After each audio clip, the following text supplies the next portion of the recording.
So in these emerging technologies, do you find that they're presenting unique and new human factors related issues, or are they kind of a reimagining or reapplication of some of our old kind of favorites? I don't know if anyone wants to jump in first, or... This same response I get in class. I'll take that one. So looking at what's new, human factors, what's not. Some of the stuff, for example, when you're looking at how to split data sets and some of the algorithms that go into that do become new. You've got some new technical components. But by the end of the day, a lot of what you end up doing does end up being a lot of validation, a lot of verification. Can you break this thing? One of the things I'll say is that when I deal with AI, I'm not interested in building it so much. I was passing stuff over to the AI engineers. But what I was doing was going through its pockets for loose change and throwing it down the stairs to see if it would still work afterwards. By the end of the day, where human factors really ends up doing a lot of the same things is we have to make sure it does what it says on the tin. We need to make sure it makes an impact for the final user and that we're defining performance for these systems in real-world terms that are going to affect somebody else. Because it's not just, oh, it fits against this data set. If I put it with an 80-year-old person who's doing a search query, are they going to find useful information? And somebody asks this thing, health information, is it going to recommend a folk remedy that's going to make them blind? These sorts of safety and use considerations never go away. They're very much the sort of things we have to worry about. So by the end of the day, it's all empirical. We go back, we test with the people it's going to affect. We measure that it does what it says it would do and put those impacts into real terms. So, all in all, it frequently becomes much the same, just with new technical polish. Well, to build on that, I think I do agree that we are doing a lot of the same things. Like for autonomous vehicles, what we are doing now, we look at drivers' trust in those systems. We look at how to maintain drivers' vigilance, which is, I think, one of the talks earlier today talked about. I think a lot of these concepts, human factors, constructs, they're still applicable. We still study them, and they are very important. Though I do think, when I think about these emerging technologies, I think about my dishwasher and Tesla. Like when you use a dishwasher, you probably don't need to worry about whether it will react to different users differently, whether it will have a bias, for example, right? Whether we need to care about the ethical issues related to a dishwasher. I just couldn't think of any, but when we are dealing with AI algorithms, those are inherent now. We do need to look at the issues, some newer issues newer challenges brought in by the newer technologies. Yeah, I was thinking the same thing. The ethical part of this is the new part. And when it comes to ethics, I think it's very ambiguous. You really have to be so careful and really look at it through so many different angles, and then really continue to iterate and get better and get better. It's because it's not only the training models that might have a ethical issue. Then you start thinking about actually housing all these data, and you have to figure out, well, who owns that? How can this be used against humans in the future, and not by other machines? I don't mean going down that road, but how can that data set be used by humans against humans? And there's those types of things that I'm trying to untangle right now. I will just add a small thing, but thinking in terms of a specific technology, but very pervasive, which is this question answering systems, right? I think a new issue, or relatively newer issue, is the issue of overconfidence of the AI and over-reliance on the part of the user. And I don't know what y'all think, but I'm very worried about that. I'm very worried about the very different failure modes that new AI agents have compared to old AI. I mean, when a rule-based system failed, you could tell. And it only pretty much had one way of failing, which is no rules fired, Obviously, I'm oversimplifying here, right? But it had a very recognizable way of failing, right? When a template-based question answering system fails, it says, sorry, I don't understand your question, right? which is, embarrassing, but, that's pretty much it. When ChatGPT fails, that's a different story, right? If you're an expert, you can tell, and, that's fine, I guess. But if you're not an expert, then there's all of these other considerations, ethics ramifications and things like that, right? And that's perhaps a newer challenge. So kind of building upon that, we have a lot of students in the audience. So as many might be interested in some of these kind of topics, what are the skills or methods that they should really be kind of keeping on top of or training on to kind of be ahead of the curve for these? I think doing interviews with your friends that are using, ChatGPT. I just did a round of interviews last week, and seeing the array, the ways that people use this blew my mind. And so I think just kind of understanding where people are applying it will start kind of unlocking some things for you. And you can think about different ways that you need to test it, different ways you need to maybe design for it. But yeah, it's fascinating. One thing that I would recommend is get some practice at being able to automate your tests.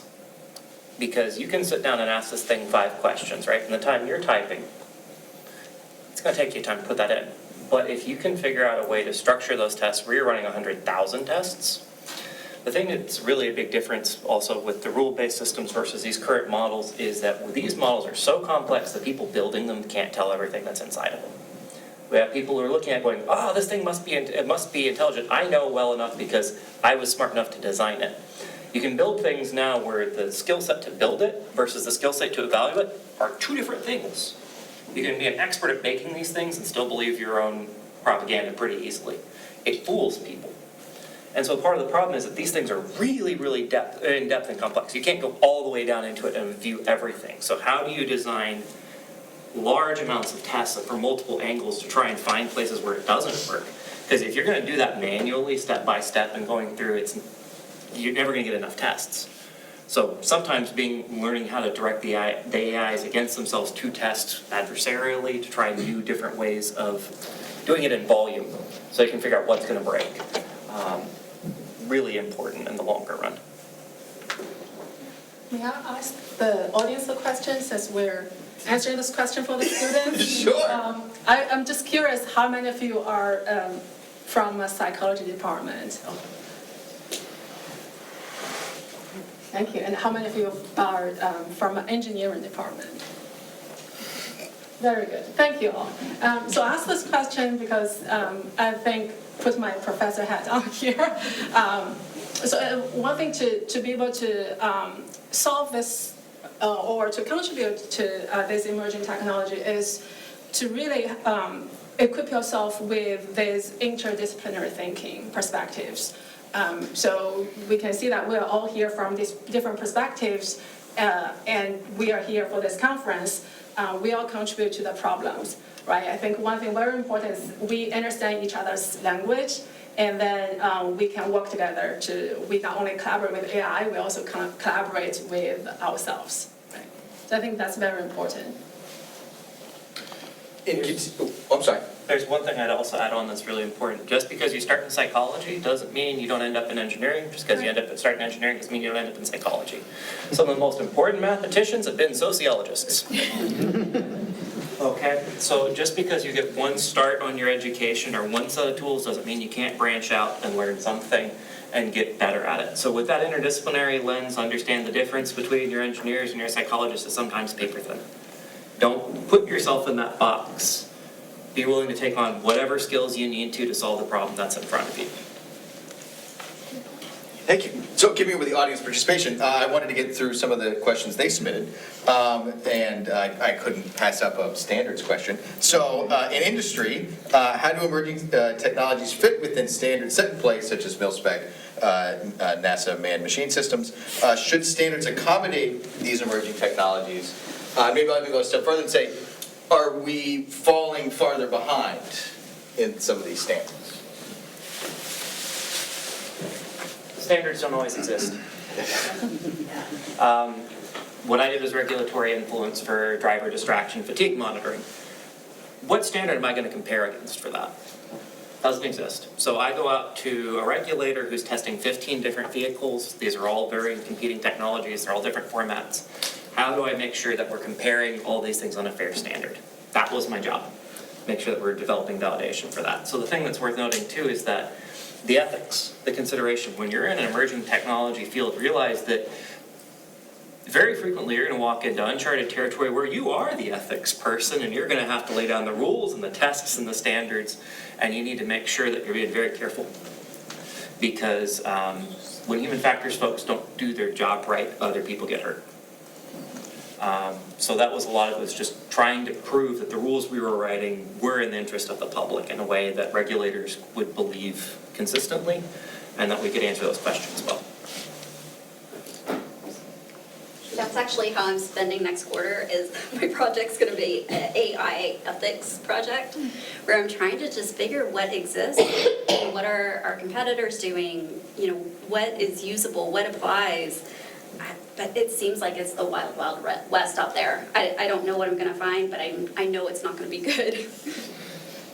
It's definitely a moving target too. I mean, if you think about something like these large language models, how quickly they are evolving. I mean, you try to compare, you know, GPT-2, GPT-3, GPT-4, 400 billion parameters, and now we have in-context learning and retrieval augmented learning and whatever, and it's like, you need a little bit of a stable situation to be able to develop standards. I mean, you don't develop standards out of the blue, you can't just pick them out of a tree, it takes a lot of time and effort, and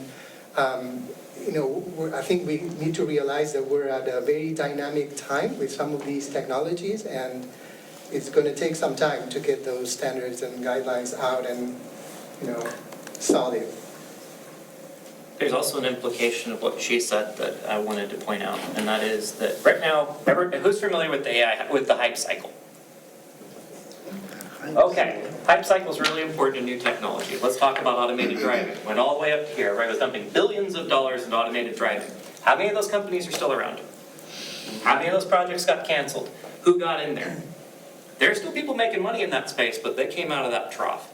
AI has been through this multiple times, many, many times. So my question is, everybody now at the peak of this hype cycle, and it's still inflating, how many of these projects are still going to be around in 4 years, 5 years? How do you make sure that you're not attached to that project that gets wiped out?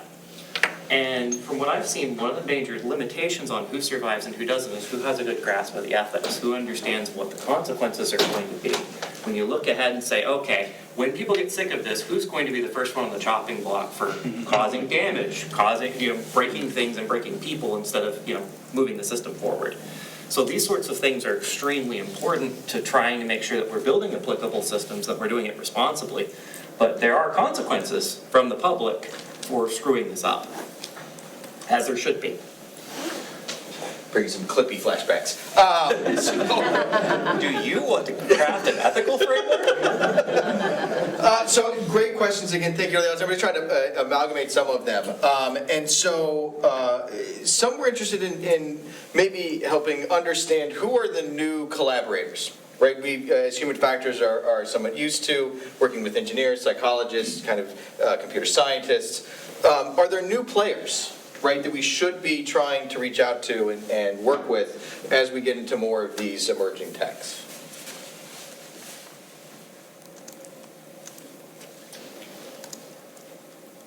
I think the difference is that everybody's involved now, more so. 5 years, 10 years ago, you say, okay, who knows about AI? Computer scientists, HF, automation folks, people in this room. You would have known people, right? The people who have that depth now. Now everybody's involved, everybody's asking more questions, more people without a technical background are now using this and applying it in their own ways. So there's going to be a lot more people who are building these things who have no framework of AI, no framework of the design and evaluation thereof. And I'm not saying this is necessarily a bad thing. They're come with all sorts of creative and useful applications. But they're also not going to know the history of Clippy and how much people hated that eventually. There's a history to these things that being in the field gives you, but when you're just going into it and seeing just this new hype cycle, you don't. you don't have that background, you know. Somebody say, you know, we're using Simon's stuff for rules-based. Well, people won't know why they want to care about rules-based. But if history doesn't repeat itself, it rhymes, right? Well, people know where to catch where it rhymes. You might be able to get ahead of the curve on a few applications. But now it's a lot of people in a lot of different places. So it's very hard to track where those developments are going to come from or where those consequences are going to come from. People just kind of going into it. Yeah, in a recent talk, Michael Dell told all of us, like, if you're not exploring AI in whatever you're doing, which is a lot of people all over doing all kinds of things, then, you know, you're doing it wrong. And there will not be a VP of AI. It is going to be it's so integrated and it's so woven into the fabric of what we're doing right now that we have finance people playing with it. We have, you know, marketing, we have sales. And so it's hard to get your arms around it. So yeah, the only guidance he gave us is like, don't put anything proprietary out there and just, you know, try things out. So that's big. I was gonna say, I'm gonna play a little zone coverage here and split up a question. So for our N2 candidates here, we had some interesting questions looking at, you know, what are some of the most important understandings that individuals who are interested in aerospace, cybersecurity, right, what are the things they should be kind of paying attention to, kind of specifically for the HF professional and training? In terms of specific factors that affect the aerospace application? Yes. I mean, there's some unique aspects. It really depends on what you're looking at, right? Some of the problems that I've been working on that are very, you know, fundamentally different at both ends of the, I guess, space mission development life cycle. So at the very early, you know, we call it pre-phase A and phase A, you know, early stages of formulating a new space mission, there's an aspect of creativity that's pretty unique. And a lot of the tasks that we've, you know, heard about today, they're very operational in nature, right? But when you have to create something new, that brings new challenges, right? You know, creativity and co-creation, and there's some interesting stuff there that's you know, somewhat unique. And then at the other end, in terms of operational challenges to support astronauts, I mean, some of this is pretty intuitive, but you know, one of the unique things is long communication delays, you know, those kinds of things that are pretty unique to space missions. How do you have a conversation when, you know, you have a, I don't know, 30-minute, you know, communication delay with your mission control, right? And then what happens if you have an agent that's, you know, no communication delay, and you have a three-way conversation, right? The astronaut with the agent, no delay, and then the astronaut with MCC, 30-minute delay. What does that functional allocation look like, for example, right? So those are perhaps some of the unique things to the space side of things. Gretchen, would you mind for some of the other topics? Sorry. Sure. I think cybersecurity was mentioned. So back when I was in grad school, which is more than 10 years ago, there's a very well-known statement in the field of cybersecurity that is a user is the weakest link in cybersecurity. And now I think it still applies. You can have a perfectly designed system, you can have a perfectly secure system, but you only take one, we don't call users dumb, right? You only take one ignorant user to make it not working. So I think it's still very important to pay attention to the users, and for the either psychology students and students in engineering, and I think it's the skills to understand how humans work and how the limitations of humans need to be taken care of is still something we should pay attention to. Thank you. So I do want to make sure we also throw in a little VR stuff. I'm a little biased in that. But, you know, in terms of XR and AR and VR, you know, what are some of the issues that are coming up? What are the concerns that are coming up? What are still some of the challenges that are still out there existing that people interested in the field should be keeping an eye on? Everyone wants to take that one. I think practical use cases. I mean, I'm struggling so much. So, you know, obviously I'm trying to think of things 10 years in the future and really thinking about mixed reality.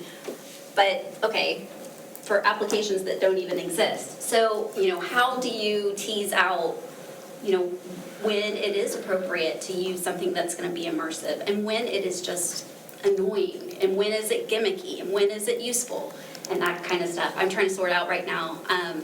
It's fun, but we really need to get very clear about what we want to do with these technologies and who it's for, and how it is helpful in terms of being inclusive, and really look at other populations and what we can unlock for people with disabilities and things like that too.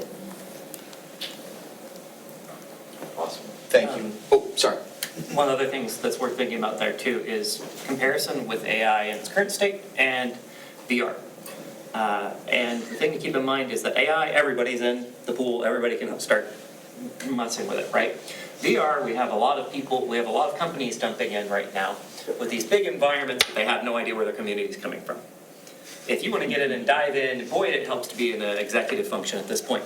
But where's your homegrown folks? Where's your community? Where's the people that are actually going to build these things? Because by the end of the day, your users determine what's really useful for them. Where's the tools for them to expand out and own this sort of thing?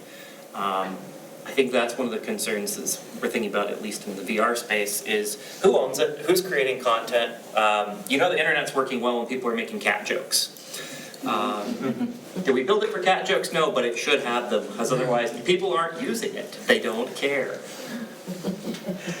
So kind of along those lines, and I think everyone kind of did a great job of saying some of the kind of future concerns in HF and existing ones. Some of the questions came up in terms of, should we be worried about our jobs, right? AI has made an effort and it has showcased some pretty, we'll call impressive talents, whether that's positive or negative, I don't know. But what about the idea of human factors? Could you foresee a situation in which AI is doing usability testing or design or solving some of these function allocation problems? So I wonder if you wouldn't mind each kind of just putting your bets on the table on what you think in that. You can start at the end and come this way. Sure. We'll be different. Let's be specific, right? So talking about, ChatGPT kinds of agents, right? So they're great, they're very exciting and impressive in terms of generating language and generating text for general purpose applications. If you try to use them for domain-specific stuff, like my kind of task, let's try to design a space mission, or let's try to resolve this anomaly. They are not useful, right? In order for these large language models to be useful for domain-specific tasks, what we have available today without fine-tuning, because keep in mind that in order to train these models with 400 billion parameters, nobody can do that other than Google and Facebook and these companies, right? So you can do a little bit of fine-tuning if you have a lot of infrastructure, but very little, right? So it's just not, the technology is not quite there yet in terms of replacing a lot of the jobs for domain-specific tasks that require expertise, in my opinion. Now, whether or not the scalability of these agents will allow that in the future, I'm personally skeptical, but, I've been proven wrong many times in the past. So. I actually had this conversation last night with an AI architect over beers. The short answer is not anytime soon. I think people are really excited, and they should be excited. It's really cool times. But the nuances of, what, for instance, you guys do in doing usability tests, there's some things that maybe you could automate, but who can really pick up on those heavy sighs or the rolling of the eyes and all the subtle cues that go into, really studying human beings. I don't think AI is going to be able to do that anytime soon. So I think, you'll have time to pay off your student loans. But really, we're talking about also just the fact that, there was a lot of talk around it, really replacing the testing or technical testing. But really, at the end of the day, they were like, how do you even know it's good testing? Like, there is so much to be worked out, I wouldn't worry. I would echo one of the standard rules for automation, and that is, it's not a question of if automation will happen, it's a question of what and how much. So thinking about the automotive facilities that have 10 times the output but twice as many people. I do think there's aspects of what we do that will probably be automated, but it'll probably be the stuff that you were more error-ridden at and got tired of repeating anyways. But if you want to think of any one field that would be most resistant to automation and be one that involves nuance and judgment, it involves connections to other people, it involves appreciation of complexity, because the thing that is most difficult for any engineering problem is complexity. It's the design envelope problem. We deal with that constantly. We're used to going, well, it depends. And teaching an AI to be that general. The whole artificial general intelligence is about it being able to apply to different contexts flexibly. And that's our strength. That's the thing that we have to train so much in what we're doing. And I think that's really the thing that AI is always going to struggle with the most, is that contextualization. So yeah, some parts of the rote work of what we're doing could very well be replaced, but that's not what we're doing. That's not what we're reducible to. It may make some parts of our job a lot easier, and we don't have to worry about being quite as systematic on our own lab methods sometimes. But maybe it can keep us consistent with our methods.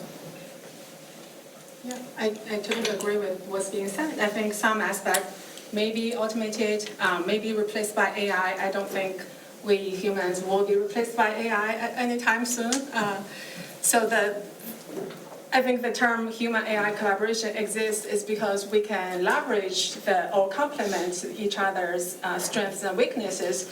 And we do have our strengths, and AI has its strengths, obviously, but it also has its limitations. Some of you might have stopped by my student poster. We showed that AI is not our work, but in the AI community, it has been shown that AI is very vulnerable to adversarial attacks. And our study showed that common users are not aware of that. But however, for those adversarially affected signs or images, we as humans, our eyes are not affected. We can tell it's a stop sign, right? So we need a collaboration. We can never just have the AI to go alone. Well, maybe this is too definite a statement, but in the near future, I don't see that will happen. So I don't think we need to worry about our jobs. But I just think we just need to learn how to have AI to facilitate our jobs, to make our jobs easier. We're also prone to adversarial attacks. They're called optical illusions. Right. That's why we need collaboration. Thank you. So, kind of along the same lines, but a little bit of a pivot, what are your opinions on pushing back against the emergency of bad UX research practices, such as the Insta-personas, synthetic users, the kind of SurveyMonkey advanced systems? Any thoughts on that? I could hazard that when we build our own personas, we kind of suck at it. When we build them, they're separate from the actual users. We base on our own lens. We have a hard time randomizing, creating an actual representative person. So, if you're dealing with, hey, me sitting down writing out a persona, these are 3 people that we're going to be testing against versus somebody doing a randomly generated one that has a different background and pulls components out, maybe we could do better.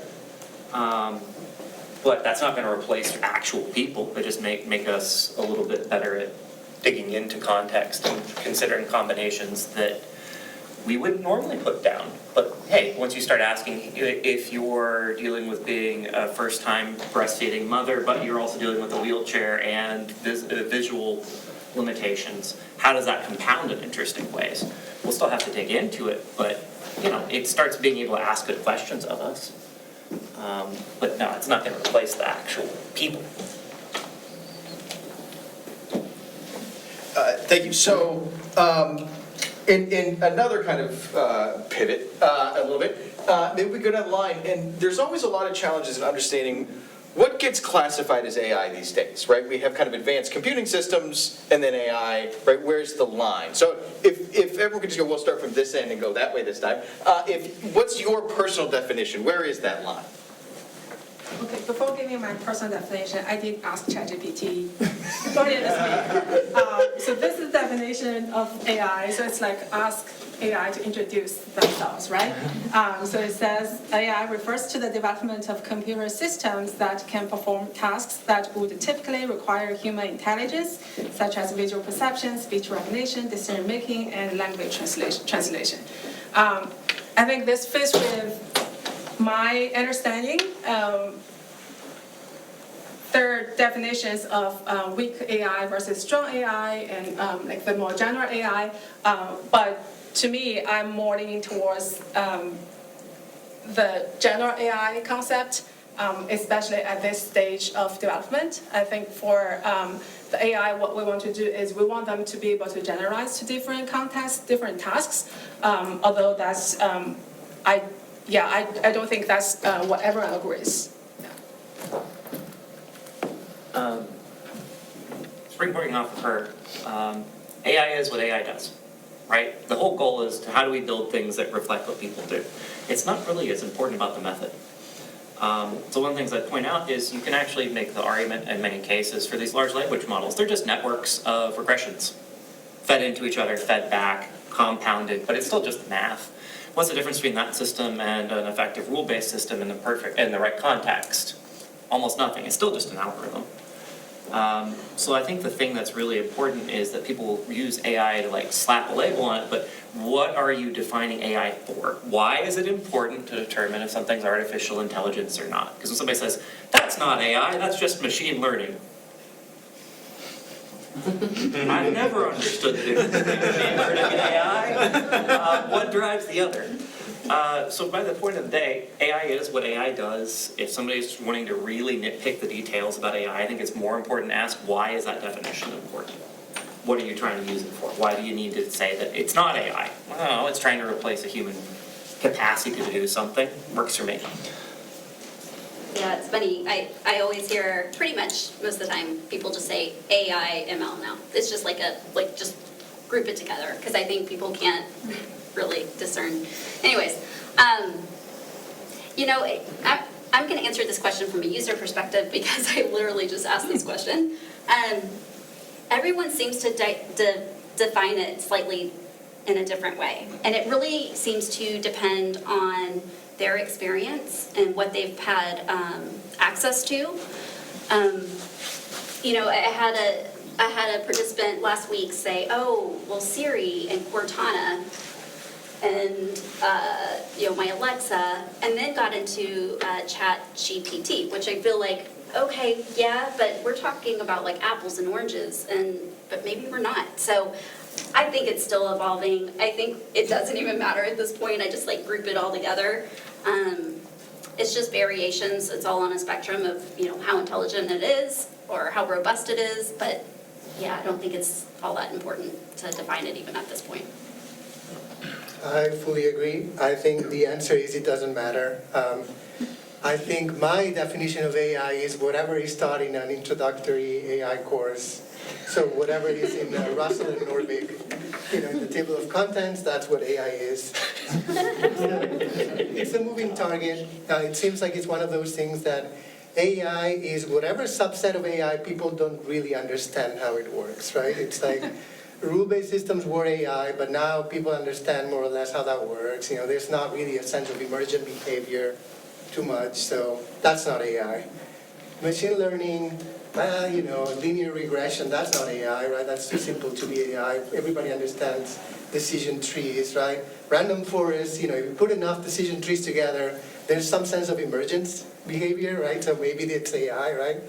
Deep learning models like especially generative AI models, right? The ones that not just predict something, but actually generate new stuff by, randomly sampling from a probability distribution that is from data, right? That seems to be the new definition of AI, which is an incredibly narrow definition, right? Deep generative models. Okay, well, what about all the other stuff, right? Yeah, I agree. I don't think it matters that much. The brain is like a railroad system, or at least it was when the railroad was the most complicated thing yet. So, to kind of, as we get toward the end here, I was curious in asking, what is that HF issue that keeps you up at night? Right? What is that one that you're most concerned about within these technologies? I don't know if anyone wants to go in order. Or... Yeah, I can go first. Yeah, so what keeps me at night is my 2-year-old. But so here's the thing. So as a researcher and educator, what really bothers me is what's already been mentioned, the overconfidence in automation or AI or any type of technology that not only the common users have, but also other researchers have. So I have experienced cases where I propose to do something related to human, and they're like, no, we don't need human in there. So that's overconfidence in the automation system, I believe. Like for example, for automated vehicles, I still think we need a human driver there. We're not there yet.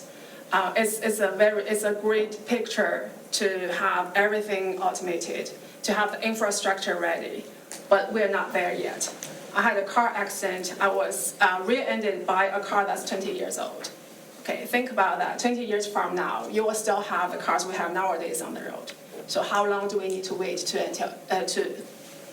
for every car to be automated, right? So we do need the human drivers there, even if not for your own vehicle, we will have a mixed traffic system. Okay, so that's one thing, right? And then on the other hand, as a human being, as a human driver, I do see other drivers on the highway hold their cell phone up and then drive. Working on it. In that sense, I sometimes question myself, do I have actually overconfidence on humans?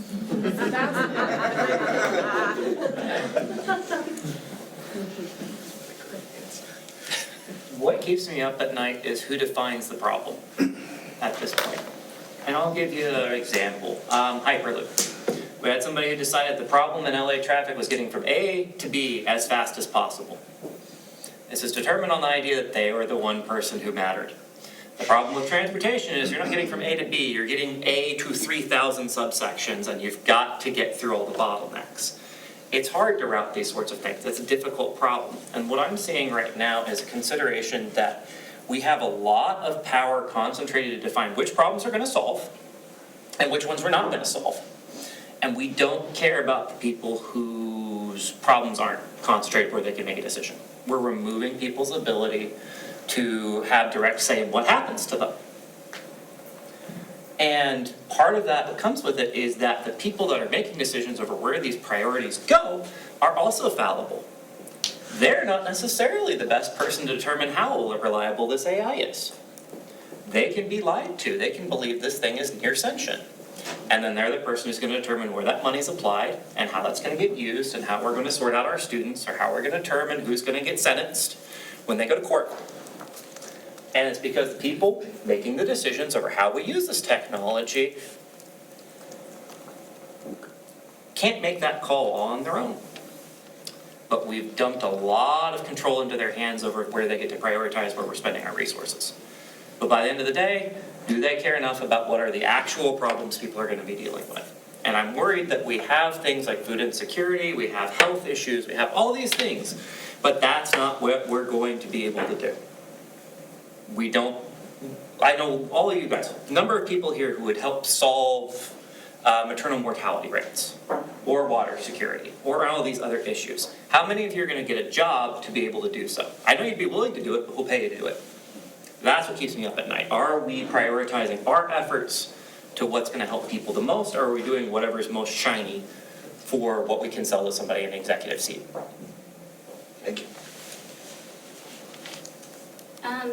So mine is just the ethics piece. I mean, especially being in a team where we are that bleeding edge, if we screw this up, we will be the first to figure it out. And you don't sometimes get a second chance. if you really screw something up and create a model that does something dumb or, inhumane, my team goes away. I think we have one shot at whatever we do, and to make sure that we don't screw up whatever we feed into it. And we are humans, we make mistakes, and we're eating this thing. It's high stakes. I think that's what keeps me up at night. So I guess my answer should be, what they have already mentioned, ethics, overconfidence, over-reliance, those are really the top issues. But for the sake of adding something, I guess, to the conversation, something that I think about quite often and that we were talking about, over lunch is the gap that I see between basic research in these ideas, say trust, and studies done on 400 student subjects, in very controlled environments and things like that, right? And the actual application of these AI technologies, say for aerospace or in other, automotive or whatever, right? And in our own research, we've seen, huge disparities, huge differences in results, when we do a lab experiment compared to something more representative, like in a space analog environment or something like that. And, that's something that also worries me, that, when we write those standards and those kinds of things that are obviously informed by scientific studies, are we going to get it right, given those gaps? So. Great, so I want to pull rank on the last question, and a lot of it we focused on some of the negative aspects. So I'd like to end on what is the most hopeful, or what is making you most hopeful about these technologies?